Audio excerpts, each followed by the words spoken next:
Hello everyone. तो हमने कल अपना फर्स्ट लेक्चर कंप्लीट किया था cell the unit of life का, and today is our second lecture of cell the unit of life. तो चलिए आज हम लोग थोड़ा सा पहले आगे बढ़े, इसके पहले हम थोड़ा सा समरी अपना कर लेते हैं कि कल हम लोगों ने क्या क्या पढ़ा था। तो सबसे पहले हम लोगों ने कल पढ़ा था कि सेल सेल क्या है बाबू। सेल जो है वो structural and functional unit of life है। फंक्शनल यूनिट ऑफ लाइफ है। सेल जो है वो हमारा structural and functional unit of life है। ओके, कि वो क्या चीज है। एनसीईआरटी का सबसे पहला पैराग्राफ आपसे पूछता है कि वो ऐसा क्या चीज है। आप जब अपने आसपास देखते हैं तो आपको living thing and non living thing दोनों चीजें दिखती हैं, तो आप कैसे क्लेरिफाई करते हैं कि क्या चीज लिविंग है और क्या चीज नॉन लिविंग है। हम आपके दिमाग में क्वेश्चन आता होगा कि ऐसा वो क्या चीज है जो एक लिविंग थिंग में होता है जो उसको लिविंग बनाता है, और और वही चीज नॉन लिविंग थिंग में नहीं होता है जो उसको नॉन लिविंग बनाता है। तो इसका आंसर होता है बाबू कि सेल। सेल जो है वो ऐसा चीज है, एक बेसिक यूनिट ऑफ लाइफ है जो लिविंग थिंग में होता है जिसकी वजह से वो जिंदा कहलाता है। नॉन लिविंग थिंग में नहीं होता है सेल, जिसकी वजह से वो नॉन लिविंग कहलाता है, मतलब वो जीवित नहीं कहलाता है। ठीक है, तो इसलिए इस हिसाब से हम लोग बोल सकते हैं कि सेल जो है वो हमारा structural and functional unit of life है। ठीक है, फिर हम लोगों ने क्या पढ़ा था कल बच्चे। कल हम लोगों ने फिर पढ़ा था कि दो टाइप के ऑर्गेनिज्म प्रेजेंट होते हैं। ऑर्गेनिज्म जो होते हैं वो दो तरीके के होते हैं। ठीक है, तो वो यूनिसेल्युलर भी हो सकते हैं बच्चे। यूनिसेल्युलर मतलब एक सेल की उनकी पूरी बॉडी बनी रहेगी, और अगर ऑर्गेनिज्म में बहुत सारे सेल प्रेजेंट है जैसे कि multi cellular organism. Multi cellular organism ना, मल्टी सेल्युलर ऑर्गेनिज्म, इनमें एक सेल की पूरी बॉडी रहेगी, वो एक कैप, और ये सिंगल सेल ही कैपेबल होता है इंडिपेंडेंट एग्जिस्टेंस के लिए। Capable of independent existence.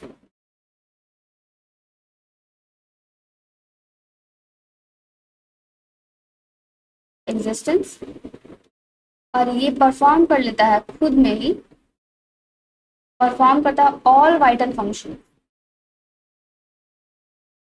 All vital functions जो जीवित रहने के लिए जरूरी है। मल्टीसेलुलर ऑर्गेनिज्म कौन होते हैं? ऐसे हम लोग हो गए, पेड़ पौधे हो गए, जानवर वगैरह हो गए, ये लोग, हम लोग में एक सेल से ज्यादा की बॉडी बनी है। हम लोग में बहुत सारे millions and billions of cell से मिलकर के, चाहे वो पेड़ हो, चाहे वो ह्यूमंस हो, चाहे वो जानवर हो, जो भी हो, ये सब हम लोग बहुत सारे मल्टीपल सेल से मिलकर बने होते हैं, मतलब मोर देन वन सेल से मिलकर बने होते हैं,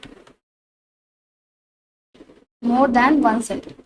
ठीक है, तो इतना तक हम लोगों ने पढ़ा था। और क्या पढ़ा था बच्चे हम लोगों ने कल, बताइए थोड़ा जल्दी जल्दी।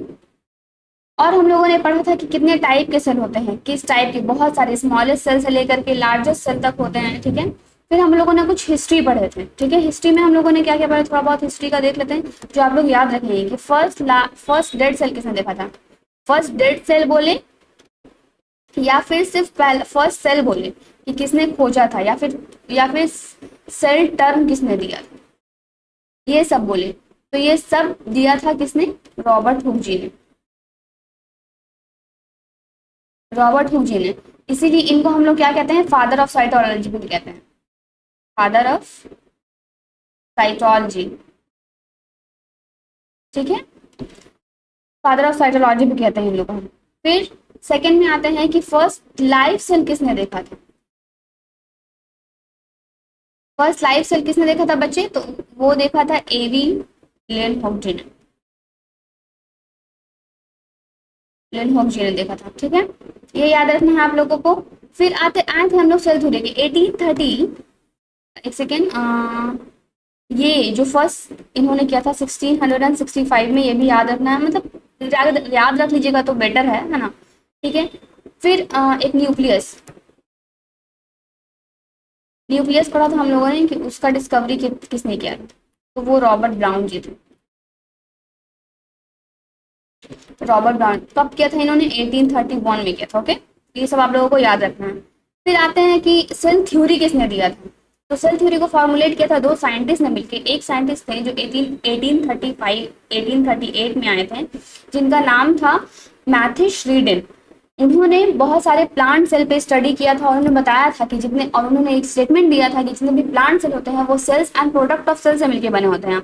और 1839 में एक साइंटिस्ट आए थे जिनका नाम था थ्रीडो श्वान, जिन ये जो एक ब्रिटिश जूलॉजिस्ट थे, और जो मैथ्यू शिल्डन थे वो एक जर्मन बॉटनिस्ट थे। इन दोनों ने मिलकर के बताया था कि जितने भी प्लांट्स एंड एनिमल्स होते हैं ना वो cells and product of cell से मिलकर बने होते हैं। थीडो श्वान जी का एक स्टेटमेंट था कि जितने भी सेल्स होते हैं उनका जो आउटर कवरिंग होता है बाबू वो प्लाज्मा मेम्ब्रेन, जिसको आज हम लोग वर्ड दे देते हैं प्लाज्मा मेम्ब्रेन, उस वक्त ये नहीं था। उन्होंने बस बताया था कि एक पतला सा झिल्ली होता है जिससे एक जिसको हम लोग आउटर कवरिंग कहते हैं, ठीक है। बाद में उसको वर्ड दिया गया कि उसको प्लाज्मा मेम्ब्रेन कहते हैं हम लोग।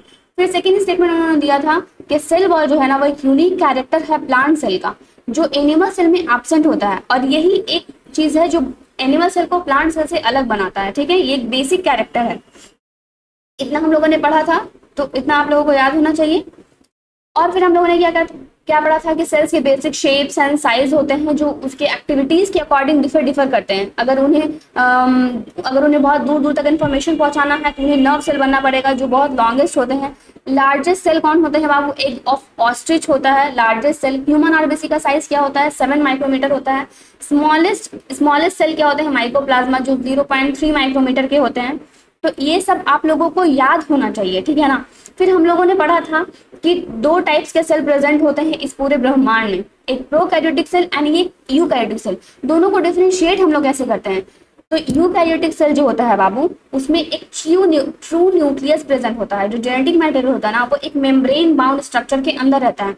लेकिन अदर हैंड प्रोकैरियोटिक जो है वो उसमें ट्रू न्यूक्लियस एब्सेंट होता है। ट्रू न्यूक्लियस कहने का मतलब क्या है? कहने का मतलब ये है कि न्यूक्लियस उसमें डीएनए तो होगा लेकिन वो स्कैटर्ड होगा, पूरे में स्कैटर्ड नहीं होगा, एक लोकलाइज्ड फॉर्म में स्कैटर्ड होगा जिसको हम लोग न्यूक्लियोइड कह रहे थे।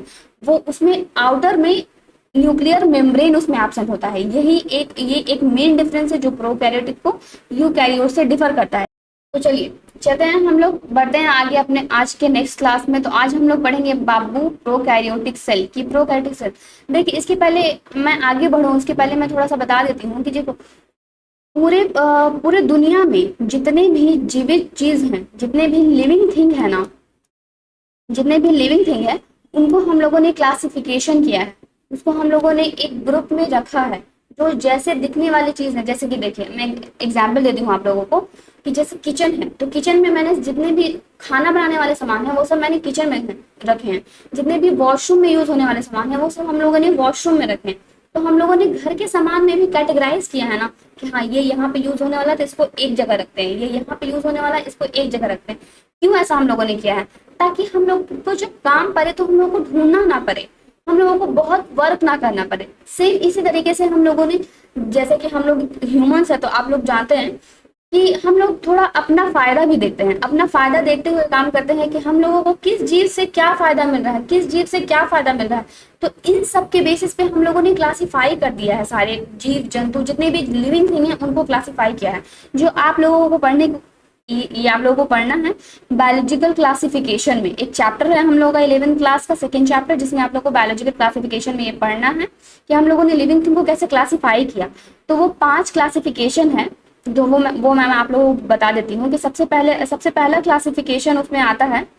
हम लोगों ने 4 किंगडम में उसको क्लासिफाई किया है। तो 4 किंगडम वो कौन कौन से हैं बच्चे? तो सबसे पहला है किंगडम मोनरा, किंगडम मोनरा, किंगडम प्रोटिस्टा है सेकेंड, किंगडम प्रोटिस्टा। थर्ड क्या है बच्चे? थर्ड है किंगडम फंजाई। फोर्थ है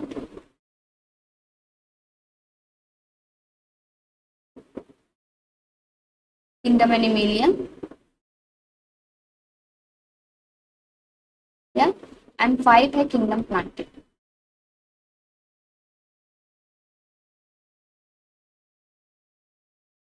किंगडम प्लांटेड, ठीक है। तो देखिए जितने भी प्रोकैरियोटिक सेल है ना बच्चे हमारे, वो उन सब को हम लोगों ने किंगडम मोनरा में रखा है, ठीक है। जितने भी प्रोकैरियोटिक सेल है, प्रोकैरियोटिक सेल मैंने बोला था कि जो प्राचीन सेल है, जो इवोल्यूशन के दौरान सबसे पहले बने, जो एक बहुत सिंपलेस्ट सेल थे, सिंपलेस्ट लिविंग थिंग थे, ठीक है।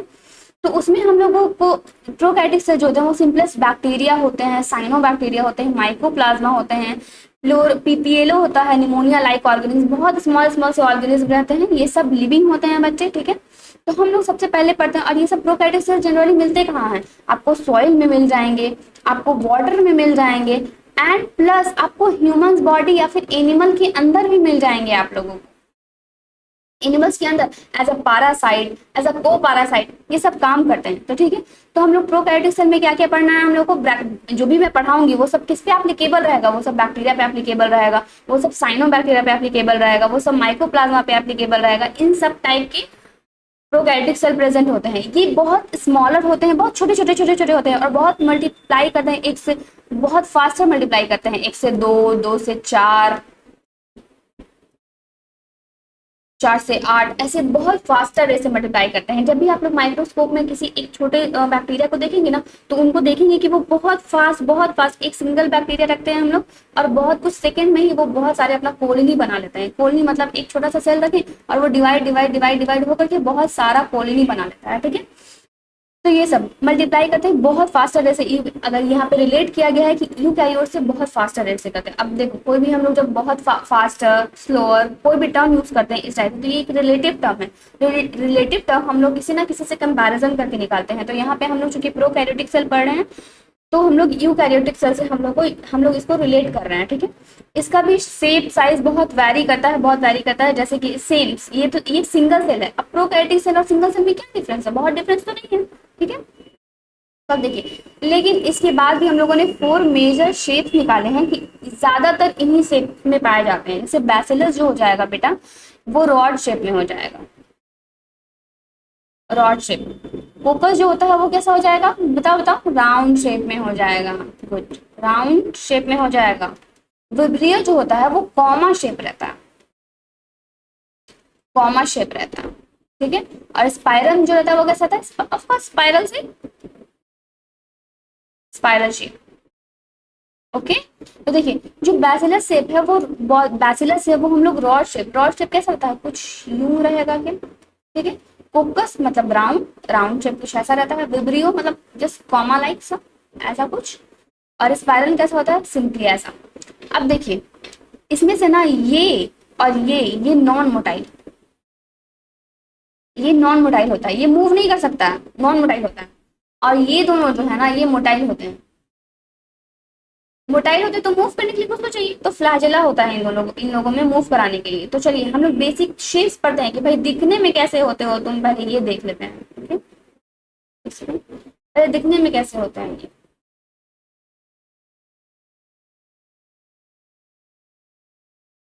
One second one second.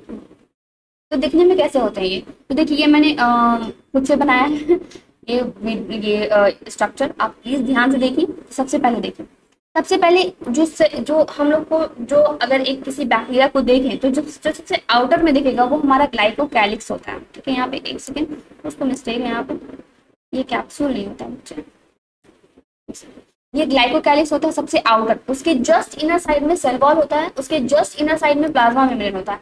ये सब बहुत स्ट्रक्चरली बहुत डिफरेंट होते हैं। ग्लाइकोकैलिक्स बहुत डिफरेंट होता है। ग्लाइकोकैलिक्स 2 टाइप का स्ट्रक्चर बनाता है, या तो स्लाइमी लेयर बनाएगा या तो बहुत थिक कैप्सूल लेयर बनाता है, ठीक है। सेल वॉल का भी स्ट्रक्चर ये शुगर एंड पेप्टाइड का बना होता है। ये प्लाज्मा मेम्ब्रेन जो होता है वो ये लिपोप्रोटीन रहता है, ठीक है। तो हम लोग ये देखते हैं। अब देखिए, अब इन तीनों को कंबाइन करके ये तीनों एक प्रोटेक्टिव यूनिट की तरह काम करते हैं, बैक्टीरिया को प्रोटेक्शन देते हैं, ये कोलैप्सिंग में एंड बर्स्टिंग से हेल्प करते हैं, ठीक है। ये तीनों जो है as a single protective unit कहते हैं, work as a single protective unit, okay. और इसको हम लोग क्या कहते हैं, सेल एनवेलप। ये आप लोग लिख लीजिएगा, ठीक है। चलिए ये हो गया। अब उसके अंदर आते हैं। तो एक कोई सेल है तो एक उसका कोई मेन मेंबर तो होगा जो उस पूरे सेल को चला रहा होगा। जैसे हमारा घर है तो एक मेन मेंबर होता है, जैसे पापा होते हैं। किसी घर में अगर कंबाइंड फैमिली है तो उसमें दादाजी होते हैं, वो पूरे घर को चला रहे होते हैं कि क्या आएगा, किसको कहाँ जाना है, किसको क्या पढ़ना है, किसको कितना पैसा देना है, ये सब अरेंज कर रहे होते हैं। ठीक है। तो वैसे ही हमारा एक सेल, ये पूरा एक घर मान लीजिए, और ये जो हमारा घर का दीवार होता है इसको ये बाउंड्री मान लीजिए, कि कोई अपना एक बाउंड्री करवाता है, कोई 2 बाउंड्री करवाता है, ठीक है। तो ये ट्रिपल बाउंड्री है समझ लीजिए, और हर एक बाउंड्री को एक अलग, एक डिफरेंट डिफरेंट तरीके से, जैसे देखिए कोई कोई अपना घर बनाता है, जैसे लाइब्रेरी वगैरह बनता है, तो उसमें साउंड प्रूफ वॉल्स भी रहते हैं। तो एक सिंपल वॉल हो गया, फिर उसके अंदर एक साउंड प्रूफ वॉल हो गया, फिर उसके ऊपर एक प्लास्टर होता है, एशियन पेंट्स होते हैं। तो इन सबको आप लोग ऐसे रिलेट करके पढ़ने का कोशिश कीजिए कि ट्रिपल प्रोटेक्टिव यूनिट है, लेकिन वो सब, ये तीनों सब मिलके क्या कर रहा है, अंदर की जितनी भी चीजें हैं हमारी या फिर हम लोग, ये सबको प्रोटेक्ट करने का काम कर रहा है। ठीक वैसे ही बैक्टीरिया के अंदर जितने भी चीजें हैं इन सबको ये तीनों वॉल मिलकर के प्रोटेक्ट करने का काम करते हैं। और ये जो जेनेटिक मटेरियल है, ये डीएनए, ये पूरा होल्ड करता है कि कौन सा प्रोटीन बनवाना है, कब बनवाना है, कौन सा चीज को बाहर निकालना है, कैसे निकालना है, ये सब काम करता है। ये हमारा और प्रोकैरियोटिक बैक्टीरिया जो रहता है उसके डीएनए, उसका जो डीएनए रहता है वो एक लार्ज लूप में कंबाइन रहता है, क्योंकि इसमें ट्रू न्यूक्लियस एब्सेंट रहता है। ट्रू न्यूक्लियस एब्सेंट है मतलब इसमें न्यूक्लियर वॉल नहीं प्रेजेंट है, इसलिए ये खुला होता है सेल में, साइटोप्लाज्म में से खुला होता है, लेकिन एक लार्ज लूप के फॉर्म में रहता है, जिसको हम लोग न्यूक्लियोइड कह देते हैं, ठीक है। फिर एक प्लाज्मिड रहता है, ये क्रोमोसोमल मटेरियल हमारा, लेकिन इसको हम लोग बोलते हैं ये एक एक्स्ट्रा क्रोमोसोमल मटेरियल है। ये हर बैक्टीरिया में नहीं, किसी बैक्टीरिया में, किसी प्रोकैरियोटिक सेल में पाया जाता है, ठीक है ना। ये एक एक्स्ट्रा कैरेक्टर, एक एक्स्ट्रा फेनोटाइपिक कैरेक्टर देता है बैक्टीरिया को, जैसे कि जिस बैक्टीरिया में ये रहेगा ना वो एंटीबायोटिक रेजिस्टेंस हो जाएगा, तो ये एक एक्स्ट्रा प्रॉपर्टी प्रोवाइड कर रहा है बैक्टीरिया को, जिसमें ये नहीं रहेगा, वो रेजिस्टेंस नहीं रहेगा, ठीक है। फिर ये प्लाज्मा मेम्ब्रेन जो है ना, ये बाहर ऐसे एक्सटेंड कर जाता है और ये कुछ सरफेस स्ट्रक्चर बनाता है, उसको पिलाई कहते हैं हम लोग। ये ट्रांसडक्शन में हेल्प करता है, ठीक है। और एक स्ट्रक्चर रहता है ये फिमरी, ये अटैचमेंट में हेल्प करता है। जैसे देखिए ये एक फ्लैजिला रहता है, कोई भी सेल अगर मूवेबल है, वो मोटाइल है, तो उसके मूवमेंट के लिए फ्लैजिला वर्क करता है। फ्लैजिला के 3 पार्ट्स होते हैं, basal body, hook and filament. और ये फ्लैजिला प्रोकैरियोटिक सेल में भी मिलता है, यूकैरियोटिक सेल में भी मिलता है, लेकिन थोड़ा डिफरेंट रहता है। जो यूकैरियोटिक का फ्लैजिला है वो उसमें सिर्फ दो पार्ट रहते हैं, उसमें बेसल बॉडी रहता है, फिलामेंट रहता है, उसमें हुक एब्सेंट रहता है। लेकिन प्रोकैरियोटिक फ्लैजिला में बेसल बॉडी भी रहता है, हुक भी रहता है, फिलामेंट भी रहता है, 3 पार्ट रहता है। बेसल बॉडी क्या रहता है, ये तीनों वॉल के बीच में रहता है, और जो हुक रहता है वो फिलामेंट को और बेसल बॉडी को जोड़ने का काम करता है। ये तीनों पार्ट को मिला करके हम लोग फ्लैजिला कहते हैं, ठीक है। उसके अंदर राइबोसोम, मैंने बताया था कि राइबोसोम सब में प्रेजेंट होंगे। ये क्रोमैटोफोर्स है बाबू, ये भी एक एक्सटेंशन ही है प्लाज्मा मेम्ब्रेन का, एक्सटेंशन है प्लाज्मा मेम्ब्रेन का, जिसमें कुछ पिगमेंट अटैच रहते हैं इससे, जो वर्क करता है एज अ क्लोरोप्लास्ट। उसमें क्लोरोप्लास्ट बोल दीजिए, plastid, as a plastid work करता है उसमें, इसमें प्रोकैरियोटिक सेल में। और यूकैरियोटिक सेल में क्या होता है, एज अ उसमें जो प्लास्टिड रहते हैं, इसमें ऐसे क्रोमैटोफोर्स उसका काम करता है। मेसोसोम जो होता है ये सिमिलर है माइटोकॉन्ड्रिया के, जो काम यूकैरियोटिक सेल में माइटोकॉन्ड्रिया करता है, वही काम प्रोकैरियोटिक सेल में मेसोसोम्स करते हैं। तो इतना आई होप इतना आप लोगों को क्लियर होगा। तो चलिए हम लोग थोड़ा आगे बढ़ते हैं। अब हम लोग जितना भी ये स्ट्रक्चर्स पढ़े, स्ट्रक्चर्स के नाम पढ़े, इन सबको डिटेल में हम लोगों को पढ़ना है। तो चलिए आते हैं, आज हम लोग डिटेल में पढ़ते हैं ये चीज। तो चलिए सबसे पहले हम लोगों ने ग्लाइकोकैलिक्स पढ़ा। ये पॉलीसेकेराइड का बना होता है। पॉलीसेकेराइड मतलब मोर देन 1 शुगर, बहुत सारे शुगर्स जब एक कंबाइन करके एक चेन बनाते हैं, उससे हम लोग को ग्लाइकोकैलिक्स बनता है। ये दो टाइप में हो सकते हैं, या तो वो स्लाइम लेयर, एक चिपचिपी सी स्लाइम लेयर सी हो सकती है, और या तो वो थिक कैप्सूल हो सकता है, ठीक है। ये थिन होते हैं, लूज शीट से होते हैं, ये थिक होते हैं एंड टफ होते हैं। ये प्रिवेंट करता है, ये प्रिवेंट करता है डेसिकेशन से, एंड ये प्रिवेंट करता है पैथोजेनिसिटी। डेसिकेशन मतलब क्या होता है कि वाटर्स वगैरह, वो वाटर को रिपेल करता है, रिपेलिंग प्रॉपर्टी होता है वाटर का। जो स्लाइम लेयर होता है वो वाटर को रिपेल करता है। अगर जो भी प्रोकैरियोट हो, मेनली वो वाटर्स में प्रेजेंट होता है, वाटर या फिर मॉइस्ट सरफेस रहेगा ना जहाँ, वहीं प्रेजेंट है। ऐसा नहीं कि एकदम सूखी एरिया में नहीं प्रेजेंट रह सकते हैं वो, ठीक है। उनको वाटर चाहिए, वो वाटर में, इसलिए थोड़ा सा उनमें मॉडिफिकेशन हुआ है कि वो भाई वाटर में कोई चीज, हम ही लोग इंसान ही अगर वाटर में रहता है तो कैसे हमारा पूरा सेल्स वगैरह फूल जाते हैं, क्योंकि हम लोग वो ऑस्मोसिस करता है। ये सिंपली प्लाज्मा मेम्ब्रेन से, क्योंकि ह्यूमन सेल्स जो रहते हैं ना, वो सब में क्या होता है कि वाटर इजिली इंटर कर लेता है से, क्योंकि वो सब सेमी परमेबल मेम्ब्रेन होते हैं, ठीक है। तो ये डेसिकेशन से प्रिवेंट करता है जो स्लाइम लेयर होता है।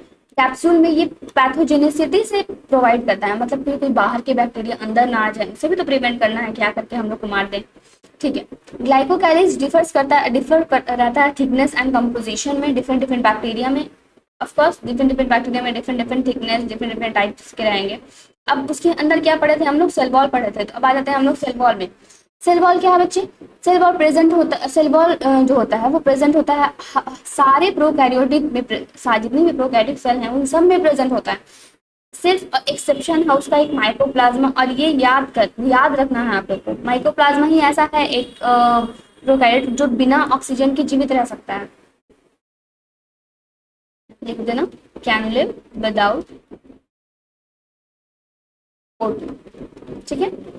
और ये किसका, सेल वॉल किसका बना होता है, पेप्टिडोग्लाइकन का, क्या मैंने बोला था, अमाइनो एसिड का चेन, यानी कि प्रोटीन चेन होगा और शुगर होगा, अमाइनो एसिड एंड शुगर। पेप्टिडो का मतलब क्या होता है, अमाइनो एसिड, ग्लाइकिन मतलब शुगर का नाम दिया जाता है, और शुगर कौन कौन से होते हैं, एन एसिटाइल ग्लूकोसामाइन शुगर होता है, या फिर एन एसिटाइल म्यूरामिक एसिड होता है। ये दोनों शुगर है, दोनों में से किसी भी टाइप के हो सकते हैं।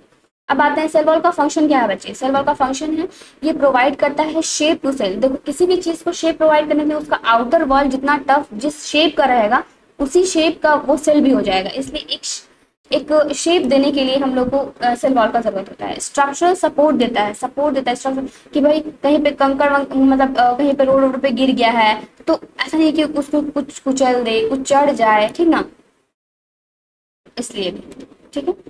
प्रिवेंट करता है ऑस्मोटिक बर्स्टिंग से। ऑस्मोटिक बर्स्टिंग क्या होता है, जैसे कहीं कहीं कंसंट्रेशन अगर ये सेल है, अगर इसके बाहर का कंसंट्रेशन ज्यादा है ना, ये सेल है इसके बाहर कंसंट्रेशन अगर ज्यादा तो इसके बाहर से पानी निकल जाएगा, और पानी निकल जाएगा ये बर्स्ट कर जाएगा, क्योंकि हम लोगों ने पढ़ा है कि जो भी वाटर्स रहते हैं ना वो लेस कंसंट्रेटेड से मोर कंसंट्रेटेड की तरफ मूव करते हैं, ठीक है। इसलिए ऑस्मोटिक बर्स्टिंग से हेल्प करता है एंड कोलैप्सिंग से भी बचाता है, ठीक है।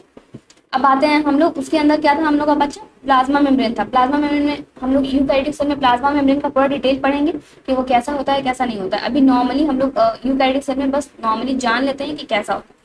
प्लाज्मा मेम्ब्रेन जो है वो सिलेक्टिवली परमेबल है। सिलेक्टिवली परमेबल मतलब है कुछ चीजों को सिलेक्ट करके अंदर लेता है, कुछ चीजों को नहीं लेता है, ठीक है। ये लिपोप्रोटीन का बना होता है, लिपिड और प्रोटीन का बना हुआ होता है, ठीक है। अब आते हैं हम लोग सेल में हम लोग क्या पढ़े थे कि glycocalyx, cell wall and cell membrane. सबसे आउटर में होता है ग्लाइकोकैलिक्स, मिडिल में होता है सेल वॉल हमारा, सेल मेम्ब्रेन जो होता है वो सबसे इनर साइड में होता है।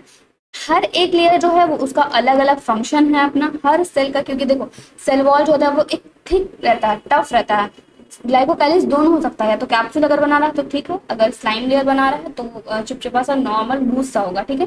लेकिन जो सेल मेम्ब्रेन रहता है वो मूवेबल रहता है, वो इनसाइड अपना एक्सटेंशन करता है, उसका बहुत सारा एक्सटेंशन निकला होता है। तीनों का अलग अलग अपना फंक्शन है, लेकिन ये टुगेदर जब साथ में वर्क करता है ना तो वो एक सिंगल प्रोटेक्टिव यूनिट की तरह वर्क करता है, ठीक है। केमिकली बहुत कॉम्प्लेक्स होता है।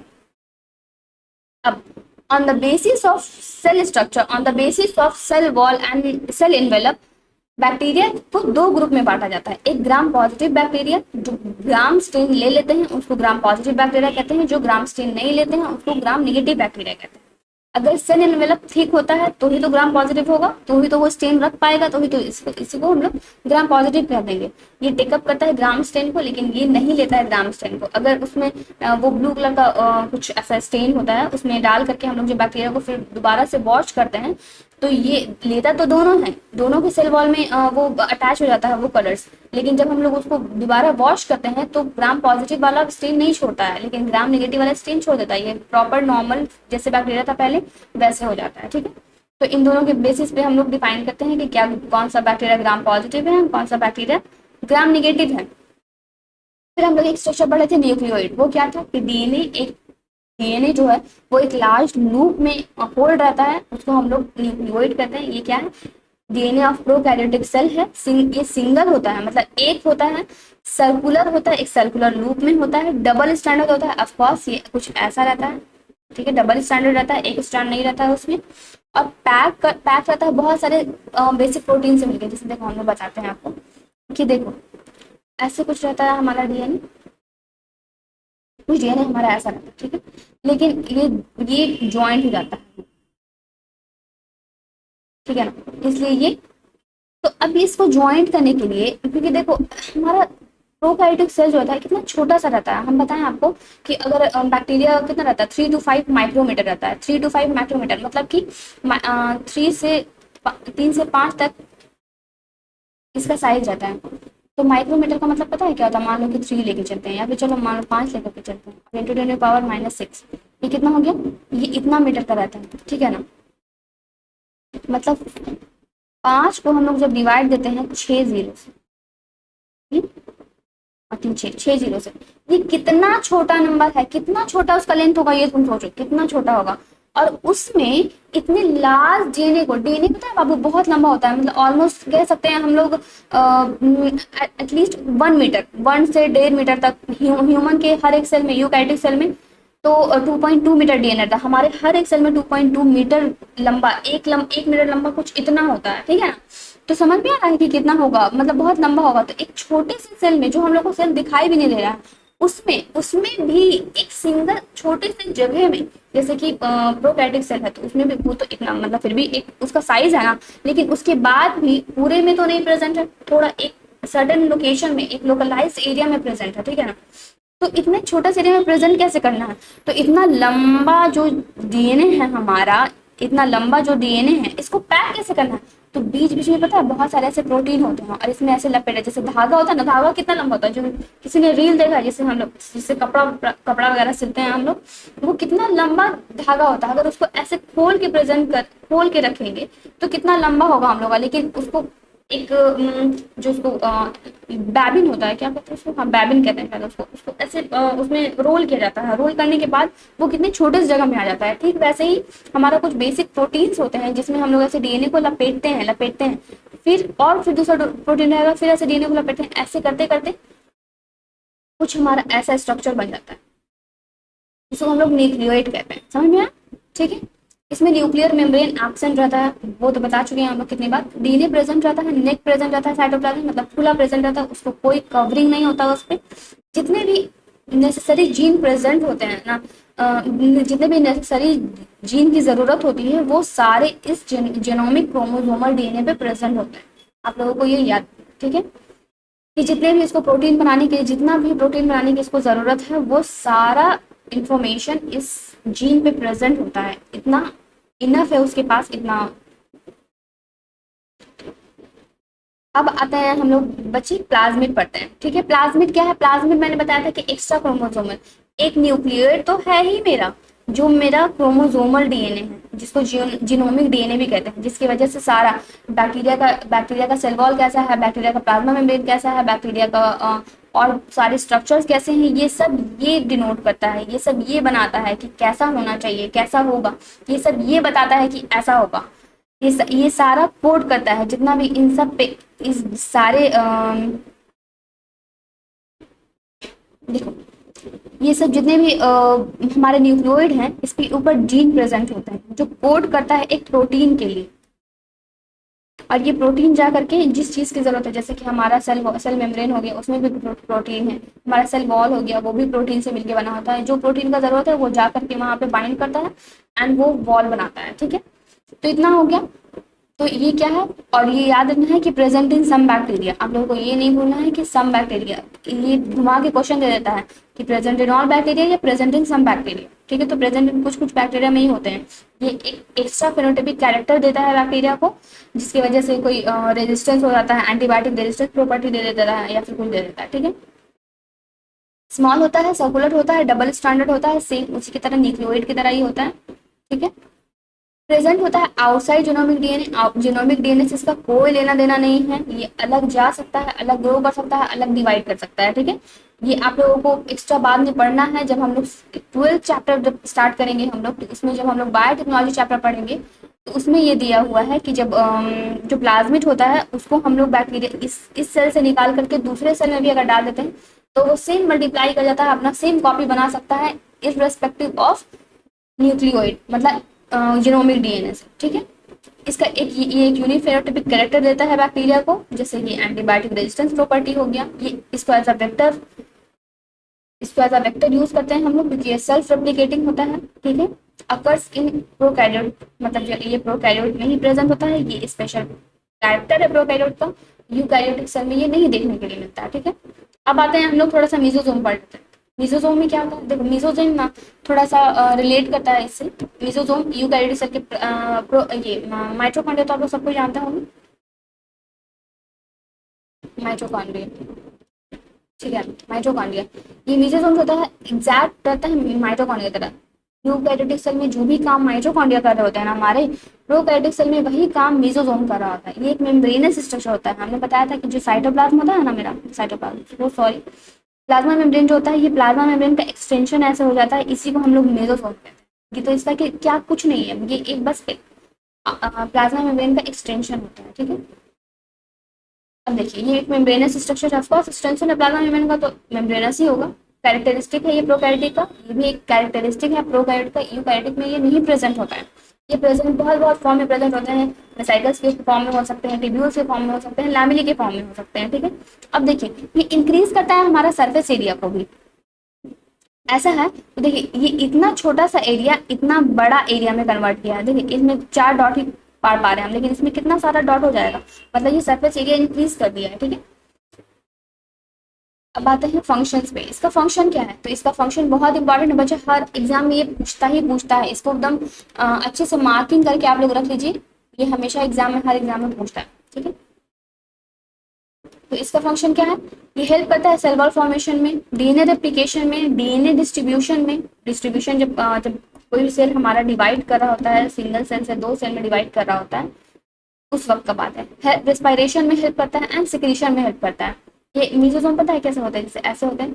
तो ये पता है मान लो कि इसमें कुछ एक्सक्रीट करना, तो इसमें डाला और ये डाल करके एक थैली बना करके और फिर ये बाहर रिलीज कर देते हैं, ऐसे कुछ ऐसे बाहर रिलीज हो जाता है। और ये सिंगल सेल में ऐसे कन्वर्ट होता है और ये बाहर थैली निकल जाता है, कुछ ऐसे रिलीज कर देते हैं सेल को। इसका ये फंक्शन होता है, ठीक है। अब आते हैं क्रोमेटोफोर्स। क्रोमेटोफोर्स बताया था मैंने, ये भी एक ये भी एक सेल मेम्ब्रेन का एक्सटेंशन ही है, लेकिन ये एक ट्यूब्यूल और लैमेली के फॉर्म में रहता है। इसमें बहुत सारे पिगमेंट प्रेजेंट रहते हैं और ये जो होता है ना, ये क्लोरोप्लास्ट की तरह, क्लोरोप्लास्ट से रिजेंबल करता है। जैसे कि यूकैरियोटिक में जैसे क्लोरोप्लास्ट होंगे, वैसे ही क्रोमेटोफोर्स होते हैं प्रोकैरियोट्स में। तो आप लोगों को ये ध्यान रखना है, ये भी एक मेम्ब्रेनस एक्सटेंशन होता है साइटोप्लाज्म में। और ऐसा नहीं, देखिए ये भी ध्यान रखना है कि इनसाइड साइटोप्लाज्म होता है, ऐसा नहीं कि आउटसाइड होता है। आउटसाइड तो हो भी नहीं सकता ना, क्योंकि आउटसाइड में क्या होता है, उसके बाहर जो सेल वॉल होता है जो थिक होता है, उसके जस्ट बाद क्या होता है ग्लाइकोकैलिक्स होता है उसके जस्ट बाद, ठीक है। तो देखिए इसमें पिगमेंट्स अटैच होते हैं बहुत सारे, ठीक है। जो जैसे फोटोसिंथेटिक, ऐसा कोई बैक्टीरिया है जो दूसरे पे डिपेंडेंट नहीं है, वो खुद फोटोसिंथेटिक कर रहा है, तो उसको पिगमेंट की भी तो जरूरत है जो लाइट एनर्जी को ट्रैप करे और लाइट एनर्जी को कन्वर्ट करे केमिकल एनर्जी में, जिससे हम लोगों को फूड बने, फोटोसिंथेसिस करे। तो उसको खाना मिले, उससे उसके लिए पिगमेंट भी तो होने चाहिए, पिगमेंट के लिए कोई सरफेस भी तो होना चाहिए, तो वो सरफेस प्रोवाइड करता है हमारा क्रोमेटोफोर्स, ठीक है। साइनोबैक्टीरिया ब्लू ग्रीन एल्गी में होता है। अब देखो इसका नाम पहले ब्लू ग्रीन एल्गी है, इसका नाम क्या है, blue green algae, blue green algae, okay. But ये नो मोर एल्गी, मतलब ये एल्गी बिल्कुल नहीं है, ये एक बैक्टीरिया है जिसको ब्लू ग्रीन एल्गी हम लोग कहते हैं। इसमें बहुत सारे पिगमेंट्स रहते हैं, ये फोटोसिंथेसिस खुद कर सकता है, अपना खाना खुद बनाता है, ठीक है। चलो इसमें कोई दिक्कत नहीं होगा आप लोगों का क्रोमेटोफोर्स में। अब आते हैं हम लोग, दो स्ट्रक्चर्स हम लोग ने पढ़े थे, एक पिलाई पढ़ा था हम लोगों ने, एक पिलाई पढ़ा था हम लोगों ने, और एक सिमरी पढ़ा था हम लोगों ने। और इन दोनों का ही मोटिलिटी से कोई रोल नहीं है। आप लोगों को ये मोटिलिटी से सिर्फ और सिर्फ फ्लैजिला का रोल रहता है, आप लोगों को ये याद रखना है। फ्लैज होते हैं इलोंगेटेड ट्यूबुलर स्ट्रक्चर, ट्यूब के फॉर्म में रहता है ऐसा, लेकिन फिब्री जो रहता है वो ब्रिसल के फॉर्म में रहता है। ब्रिसल मतलब ऐसा जैसे हम लोग को ब्रश रहता है, हम लोग टूथ ब्रश रहता है, तो वैसा ब्रिसल लाइक स्ट्रक्चर रहता है। लेकिन पिलाई जो रहता है कुछ ऐसा ट्यूब्यूल के फॉर्म में रहते हैं। इसका रोल क्या है, help in sexual reproduction. Sex पिलाई है ये, लेस इन नंबर, ये कम नंबर में रहता है, 2 3 4 है। देखिए ये एक सेल है, मान लीजिए, वन सेकंड, ये है मेरा कुछ पिलाई, ठीक है। तो अगर इस सेल में अगर सेक्सुअल रिप्रोडक्शन, ये बहुत हेल्प करता है सेक्सुअल रिप्रोडक्शन में। दूसरे सेल से अगर सेक्सुअल रिप्रोडक्शन करना है तो पता है क्या करता है, ये कुछ ऐसा करता है, ये ट्यूब्यूल निकालता है और ये जो इनका डीएनए होगा ना उसको ट्रांसफर करने का कोशिश करेगा, इस सेल में ज्वाइंट होगा, ये ऐसा ट्यूब्यूल निकलेगा और इससे जाके ज्वाइंट हो जाएगा और इससे ये डीएनए इसमें चला जाएगा। और फिर उसके बाद फिर ये डिटैच होकर के फिर ये नॉर्मल अपना बना लेगा सेल, और ये अपना नॉर्मल सेल रहेगा। ऐसे ये अपना डीएनए को दूसरे सेल्स के डीएनए में ट्रांसफर करने का काम करता है। तो हो गया ना सेक्सुअल रिप्रोडक्शन, एक एक एक जेनेटिक मटेरियल को दूसरे जगह चेंज करने को ही तो हम लोग सेक्सुअल रिप्रोडक्शन करते हैं, ठीक है।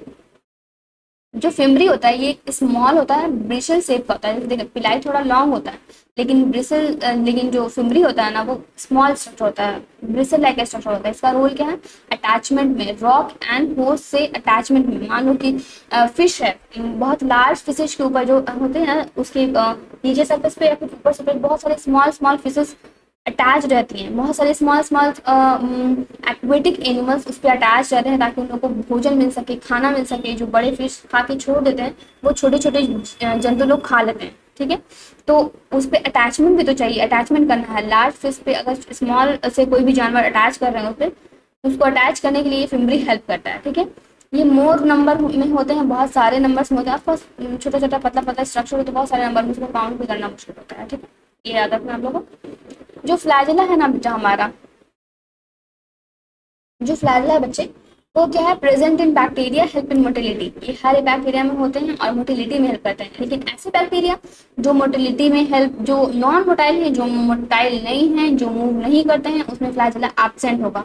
अब देखिए बहुत सारे सेल्स के ऊपर भी डिपेंड करता है कि देखो कि अगर फ्लैजिला एक भी हो सकते हैं, एक से ज्यादा भी हो सकते हैं। फ्लैजिला के पोजीशन पे, वो सेल में कहाँ पे कैसे प्रेजेंट है, उसके अरेंजमेंट पे भी एक मतलब सेल का नाम दिया जाता है। जैसे देखो यहाँ पे अगर बहुत सारे फ्लैजिला प्रेजेंट है तो उसको हम लोग लोफोट्राइकस कहते हैं, लोफोट्राइकस कहते हैं। फिर बहुत सारा अगर ऐसे ऐसे प्रेजेंट है उसको हम लोग पेरीट्राइकस कहते हैं। तो ये सब याद तो नहीं करना आप लोग, उतना नहीं आएगा एग्जाम में, ठीक है।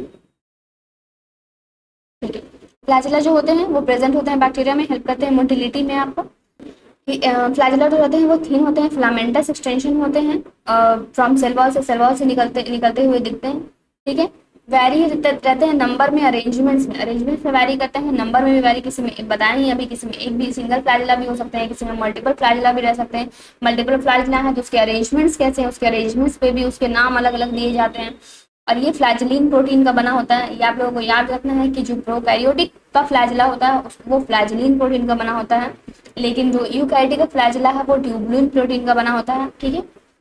ये कंपोज होते हैं, इसमें इसके 3 पार्ट होते हैं फ्लैजिला में। कौन कौन से होते हैं, बेसल बॉडी होते हैं, हुक होते हैं, फिलामेंट होते हैं। फिलामेंट होते हैं सबसे लार्जेस्ट पार्ट है, ये एक्सटेंड करता है सेल सरफेस से लेकर के आउटसाइड आउटसाइड सेल। इतना में आप लोगों को दिक्कत। अब आते हैं राइबोसोम। राइबोसोम जो प्रोकैरियोटिक में होता है वो 70S टाइप का होता है। एस क्या है, एक सेडिमेंटेशन कोएफिशिएंट है। आगे बढ़ेंगे आप लोग। ये एक नॉन मेम्ब्रेनस स्मॉलर ऑर्गेनल्स है जो प्रोकैरियोटिक सेल में प्रेजेंट होता है। एक्चुअली राइबोसोम हर एक सेल में प्रेजेंट होता है, प्रोकैरियोटिक सेल हो चाहे यूकैरियोटिक सेल हो। जो राइबोसोम होता है, राइबोसोम प्रोकैरियोटिक सेल में 70S टाइप का होता है, लेकिन यूकैरियोटिक सेल में 80S टाइप का होता है। ये एक नॉन मेम्ब्रेनस ऑर्गन है, साइटोप्लाज्म में प्रेजेंट होता है। इसका साइज 15, अब ये स्मॉलर है एंड सर्कुलर है तो इसका डायमीटर होगा, उसका साइज जो होता है 15 नैनोमीटर से लेकर के 20 नैनोमीटर तक होता है। ये याद रखना आपको। हर एक राइबोसोम का 2 सब यूनिट होता है, एक स्मॉलर सब यूनिट होता है, एक लार्जर सब यूनिट होता है। ये इसमें 15 एंड प्लस 30 रहता है जो मिलके 70S बनाता है। अब ये आप लोग जो 50 और 30 मिलके 80 तो होता नहीं, लेकिन ये एडिशन नहीं है, ये एडिशन नहीं है, ये इसका सब यूनिट है, ठीक है। ये साइट है प्रोटीन सिंथेसिस का। राइबोसोम प्रोटीन सिंथेसिस करवाता है, प्रोटीन सिंथेसिस करवाने में हेल्प करता है, आपको ये याद रखना है। मिनी राइबोसोम बहुत सारे, अब देखिए 2 सब यूनिट होता है हर एक राइबोसोम में। हर एक राइबोसोम का 2 सब यूनिट होता है, एक स्मॉलर सब यूनिट होता है, एक लार्जर सब यूनिट होता है। और बहुत सारा राइबोसोम जब एक mRNA पे अटैच होता है ना बच्चे, तो इसको हम लोग कह देते हैं पॉलीजोम या फिर पॉलीराइबोसोम। पॉलीजोम कह देते हैं या फिर पॉलीराइबोसोम कहते हैं,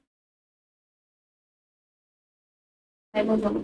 और ये भी एक स्पेशल कैरेक्टर है प्रोकैरियोटिक सेल का, ये यूकैरियोटिक सेल में नहीं मिलता है, ये भी ध्यान। Special structure of prokaryotic cell, okay. और फिर mRNA में बाइंड करके क्या करता है, ये ट्रांसलेट करवा देता है mRNA को, मारने से फिर हम लोगों का प्रोटीन बनाता है। ओके, अब आते हैं इंक्लूजन बॉडीज पे। इंक्लूजन बॉडीज क्या होते हैं? ये ओनली प्रेजेंट होते हैं प्रोकैरियोटिक सेल में। ये store reserve material inside cytoplasm from inclusion body. देखिए ये एक जैसे प्रोटीन, ये हमारा साइटोप्लाज्म, ये सेल का आउटर वॉल है जिसको हम लोग प्लाज्मा मेम्ब्रेन कहते हैं। ये इनसाइड साइटोप्लाज्म है, इसमें ऐसे स्टोर फॉर्म में प्रेजेंट रहता है ऐसे। लेकिन ये कोई, इसमें कोई आउटर मेम्ब्रेन नहीं होता है, ये नॉन मेम्ब्रेनस होता है, ठीक है। लेकिन ये पता है ये इनसॉल्युबल रहता है, मतलब कि ये इसका कंपोजिशन सेम नहीं होगा जैसा साइटोप्लाज्म का कंपोजिशन होता है। अगर सेम नहीं है तो वो घुलेगा नहीं, वो ऐसे ही प्रेजेंट रहता है एक लार्ज ग्रैन्यूल्स के फॉर्म में, जिसको हम लोग इंक्लूजन बॉडीज कहते हैं। जैसे ये प्रोटीन के ग्रैन्यूल्स हो सकते हैं, स्टार्च के ग्रैन्यूल्स हो सकते हैं, और जो जो भी बैक्टीरिया खाना खाता है उसका ग्रैन्यूल हो सकता है, चाहे वो कुछ भी हो सकता है, ठीक है। अब आते हैं जैसे ग्लाइकोजन ग्रैन्यूल्स हो सकते हैं, अगर वो ग्लाइकोजन खाता है तो फॉस्फेट ग्रैन्यूल्स हो सकते हैं, प्रोटीन ग्रैन्यूल्स हो सकते हैं, प्रोटीन ग्रैन्यूल्स को हम लोग साइनोफाइसिन ग्रैन्यूल्स भी कहते हैं, गैस वैक्यूल्स हो सकते हैं। ऐसे बैक्टीरिया जो वाटर में मिलते हैं, जो पानी में रहते हैं, पानी में रहते हैं तो वो पानी के अंदर ना चले जाएं। जैसे कि ऐसे बैक्टीरिया जो फोटोसिंथेसिस करते हैं तो उनको सरफेस पे रहना पड़ेगा ताकि वो सनलाइट को कैप्चर कर सके। तो सनलाइट को कैप्चर कर सके इसके लिए हम लोगों को सरफेस पे रहना पड़ेगा। सरफेस पे अब सरफेस पे है तो कोई भी सेल है तो वो भीगेगा। वाटर में एक टेंडेंसी रहता है कि वो किसी भी चीज को भिगा सकता है तो वो उसका डेंसिटी बढ़ा करके उसको नीचे कर देगा, डाउन कर देगा, और वाटर सरफेस के अंदर कर देगा वो। तो फिर ये इसको फोटोसिंथेसिस करना मुश्किल है, इसलिए इसमें बहुत जगह जगह पे गैस वैक्यूल्स होते हैं, ऐसे ऐसे लार्ज वैक्यूल्स होते हैं जिसमें सिर्फ और सिर्फ गैस होता है, एयर होता है और कुछ भी नहीं होता है, जो उसको ऐसे फ्लोट करने में हेल्प करते हैं, उनको बायंसी प्रोवाइड करते हैं वैसे फोटोसिंथेसिस बैक्टीरिया को, ठीक है। ये किसमें प्रेजेंट होता है? फोटोसिंथेटिक बैक्टीरिया प्रेजेंट, इसमें एयर फिल होता है और ये बायंसी प्रोवाइड करते हैं सेल को ताकि वो तैरता रहे, वो डूबे, ठीक है। यहाँ तक क्लियर है आप लोगों को? चलिए,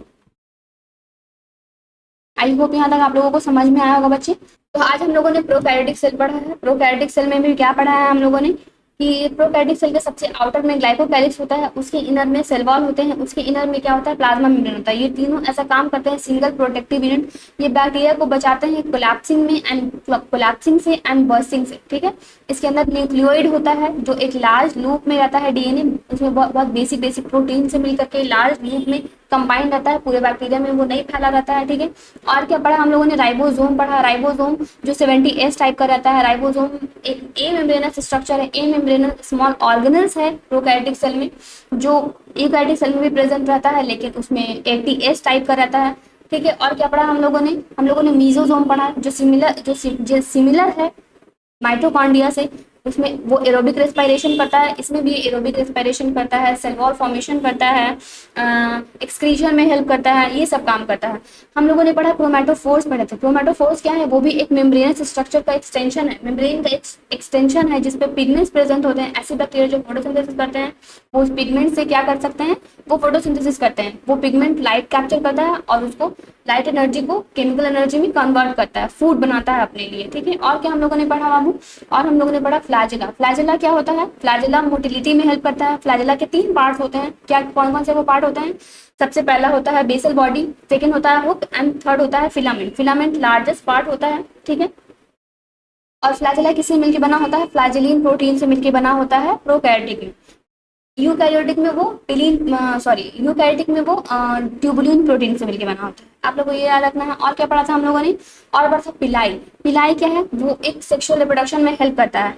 एक सेल से दूसरे सेल में वो लेके जाता है डीएनए को, जेनेटिक मटेरियल को लेके जाता है, जिससे एक इनिशिएटिव है सेक्सुअल रिप्रोडक्शन का।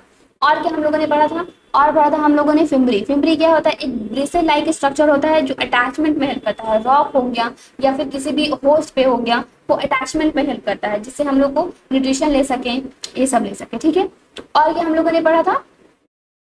प्लाज्मिड पढ़ा था। प्लाज्मिड क्या है? ये एक extra chromosomal single circular DNA है जो जो ज्यादा प्रेजेंट होता है प्रोकैरियोटिक सेल में, लेकिन हर सेल में प्रेजेंट नहीं होता है, किसी किसी सेल में ही प्रेजेंट होता है, ठीक है। ये एक एक्स्ट्रा फेनोटाइपिक कैरेक्टर प्रोवाइड करता है प्रोकैरियोटिक सेल को, जैसे कि एंटीबायोटिक रेजिस्टेंस प्रॉपर्टी हो गया, ये प्रोवाइड करता है। ठीक है, तो उम्मीद करते हैं कि आप लोगों को इतना लेक्चर समझ में आया होगा। ये हमारा सेकंड लेक्चर कंप्लीट हुआ है। थर्ड लेक्चर में हम लोग पढ़ेंगे यूकैरियोटिक सेल के बारे में पढ़ेंगे। इतना में जो भी आप लोगों को डाउट होगा प्लीज कमेंट सेक्शन में आप लोग कमेंट करके पूछिएगा, और प्लीज जो भी इम्प्रूवमेंट का जरूरत है आप लोग वो इम्प्रूवमेंट के लिए बताइएगा कि आप लोगों को कहाँ दिक्कत आ रहा है, क्या दिक्कत आ रहा है। आप लोगों को जो भी दिक्कत होगा हम लोग उन सबको इम्प्रूव करने की कोशिश करेंगे। आपको जो डीबीबी दी जा रही है वो आप प्लीज सॉल्व करते रहिएगा। क्वेश्चन प्रैक्टिस जरूरी है बाबू। एनसीईआरटी कोशिश करेंगे वीक में एक बार ले लेंगे हम। एनसीईआरटी का पूरा एक रीडिंग करवा देंगे आप लोगों के सामने। ऐसे तो मैं एनसीईआरटी का कोई एक लाइन भी नहीं छोड़ रही हूँ आप लोगों के लिए। तो चलिए हम लोग मिलते हैं नेक्स्ट क्लास में। आप प्लीज डीबीपी सॉल्व करते रहिएगा, नोट्स अपना प्रॉपर बनाइए। क्या क्या आप लोगों को करना है बच्चे? नोट्स बनाना है, डीबीपी सॉल्व करना है, नोट्स बनाना है, डीबीपी सॉल्व करना है, एनसीईआरटी का रीडिंग मारना है आप लोगों को। ठीक है, एनसीईआरटी का रीडिंग मारते रहिएगा। ये सब आप लोग करते रहिएगा। नोट्स अपना बनाना है, खुद का बनाना है। सेल्फ नोट सबसे अच्छा होता है। अगर आप लोगों को उससे ज्यादा टाइम मिले लास्ट टाइम के लिए शॉर्ट नोट्स बनाते रहिएगा आप लोग, क्योंकि लास्ट टाइम पे शॉर्ट नोट्स बनाते रहिएगा। ठीक है, ऐसे तो मैं थोड़ा थोड़ा देखेंगी तो प्रोवाइड कर सकती हूँ, लेकिन थोड़ा आप लोग अपने अगर शॉर्ट नोट्स खुद का हो तो ज्यादा बेटर होता है। ठीक है, आप लोग अपना खुद का नोट्स बनाइए, खुद का शॉर्ट नोट्स बनाइए, एनसीईआरटी पढ़िए, डीपीपी सॉल्व कीजिए। इतना इनफ है आप लोगों को बीसीसी में सिलेक्ट होने के लिए, इसी में सिलेक्ट होने के लिए। ठीक है, तो चलते हैं, आज के लिए यहीं पे खत्म करते हैं। Thank you.